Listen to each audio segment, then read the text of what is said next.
Hey everybody, I'm Casey Hollins and it's time for Word on the Web. Let's start with the NFL and Robert Griffin III, mostly just because I'm so excited I get to talk about the NFL again. RG3 has been tweeting and talking lately about how much he wants to be back on the field, but Coach Shanahan has come out and said that RG3 won't play at all during the preseason after last season's injury. There's no doubt I'm playing week one, so that's just the way I feel about it. I don't like it, but there's some part of it that I do understand, but at the end of the day, you know, he gave me his word. We talked privately, but I don't understand the whole plan at all, and I can't lie about that.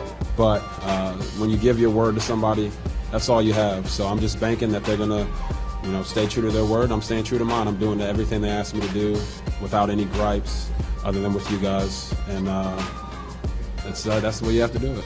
He later tweeted, "There is no friction. There's an understanding between coach and player. That is all. Don't have to like everything." Ain't that the truth? Moving on, Ronda Rousey went on a bit of a Twitter rant over the idea of retiring. I guess people were giving her a hard time over the idea that she might step out of the ring at some point. Honestly, the whole thing is kind of silly. She tweeted, "To everyone giving me crap for hypothetically retiring, someday I'll retire when I feel like my mark has been made and I'm ready to make babies." So there you go. My best guess was 2 to 3 years, but that's just a guess. Who knows? The day I'm not overjoyed to go to the gym is the day I quit. Could be tomorrow or in 7 years.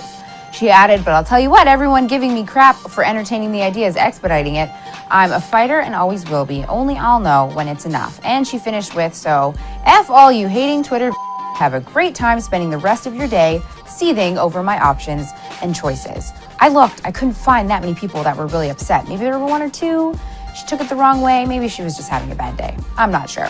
That's all for Word on the Web, but check back tomorrow to find out what you need to know.